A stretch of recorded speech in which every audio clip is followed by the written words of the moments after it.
अमित शाह होश में आओ, होश में आओ, होश में आओ। अमित शाह इस्तीफा दो, इस्तीफा दो, इस्तीफा दो। इस देश के गृह मंत्री की ये भाषा नहीं हो सकती है। देश की भावनाएं जुड़ी हैं बाबा साहब से। आप इस तरह का बयान देकर के लोगों की भावनाओं को आहत नहीं कर सकते हैं। और अगर सच में ये उस काबिल हो जाएंगे तो संविधान को बदलेंगे। जब तक गृह मंत्री जी माफी मांग नहीं लेंगे हम आंदोलन खत्म नहीं करेंगे।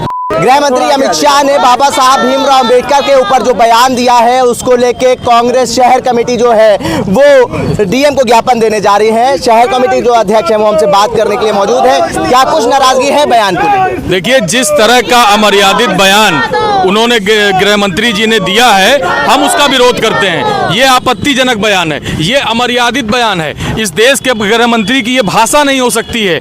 देश की भावनाएं जुड़ी हैं बाबा साहब से। आप इस तरह का बयान देकर के लोगों की भावनाओं को आहत नहीं कर सकते हैं। हम जिला अधिकारी महोदय के माध्यम से आज राष्ट्रपति महोदया को संबोधित ज्ञापन देने जा रहे हैं कि वो अपने बयान पर माफी मांगे और इस तरह के बयान की दोबारा पुनरावृत्ति नहीं होगी, ये भी कहें वो।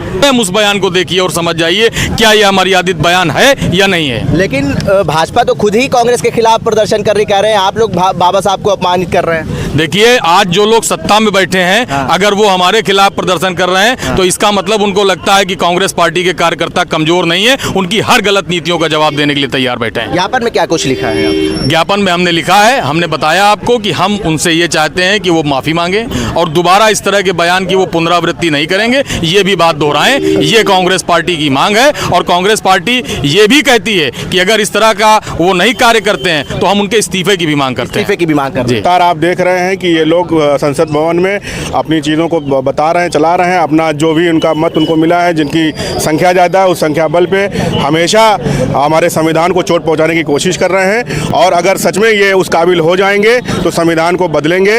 ये उनका इंटरनल मामला है और एक्सटर्नल उसको बनाना चाह रहे हैं। आज आप लोग प्रदर्शन कर रहे हैं बाबा साहब के ऊपर जो बयान दिया गया है अमित शाह की तरफ से। इससे पहले भी भारतीय जनता पार्टी आरोप लगाती रही कि हम लोग संविधान का पालन करने वाले हैं, कांग्रेस के जो लोग हैं वो संविधान को नहीं मानते हैं। लेकिन आप लोग ये कहते थे लोकसभा चुनाव के समय कि अगर मेजॉरिटी में भारतीय जनता पार्टी आ जाएगी तो संविधान को बदल दिएगी। भारतीय जनता पार्टी के एक नहीं कई मंत्री और सांसद, खुद अयोध्या से जो सांसद है लल्लू सिंह ने, उन्होंने कहा था कि हमें 400 सीट चाहिए संविधान बदलने के लिए। और जब 2024 के लोकसभा चुनाव में देश की जनता ने, देश के पिछड़ों ने, देश के दलितों ने भारतीय जनता पार्टी को सबक सिखाने का काम किया, तब इन लोगों का होश सामने आया।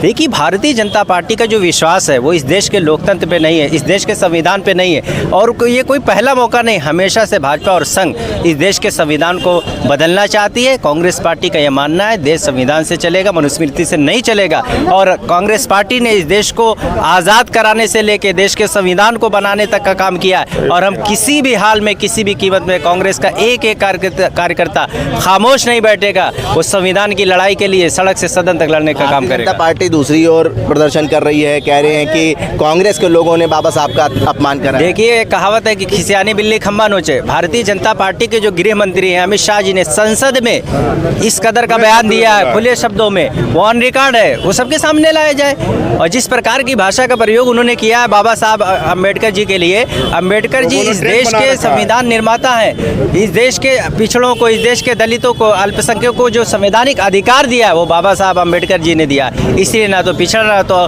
दलित समाज, ना तो अल्पसंख्यक समाज, कोई भी समाज इस आपत्तिजनक टिप्पणी पर खामोश बैठने वाला नहीं है। हम हर मोर्चे पे लड़ेंगे और जब तक गृह मंत्री जी माफ़ी मांग नहीं लेंगे हम आंदोलन खत्म नहीं करेंगे। आप लोग प्रदर्शन कर रहे हैं अमित शाह का बयान जो बाबा साहब के ऊपर आया, लेकिन अमित शाह तो कहते हैं कि हमने कोई अपमानजनक बात नहीं कही है। बाबा साहब का हम सम्मान करते हैं। बाबा साहब का सम्मान कौन करता है वो दुनिया जानती है।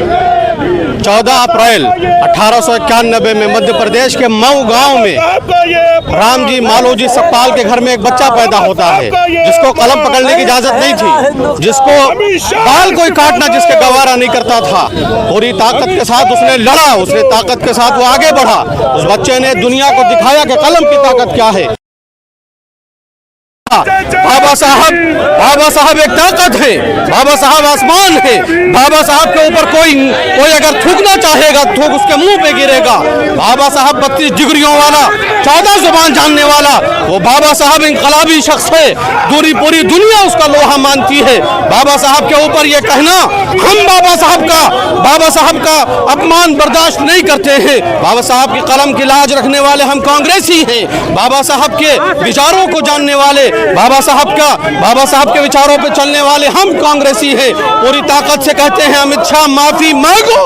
बाबा साहब महामानव है, बाबा साहब कोई आम शख्स नहीं है। बाबा साहब आसमान है, बाबा साहब इनकलाब है, बाबा साहब एक राह है जो दुनिया को दिखाते हैं। हम अमित शाह से कहते हैं कि माफी मांगे दुनिया के सामने, पूरी दुनिया लोहा मानती है बाबा साहब का। ठीक है, देखिए तमाम कांग्रेसी जो है बेगम हजरत महल पार्क से अब लखनऊ जिला अधिकारी कार्यालय की ओर बढ़ रहे हैं। ये ज्ञापन देंगे लखनऊ जिला अधिकारी को और उस ज्ञापन में उन्होंने मांग करी है कि गृह मंत्री अमित शाह को माफ़ी मांगनी चाहिए। अगर माफ़ी नहीं मांगते हैं तो उनको इस्तीफा देनी चाहिए।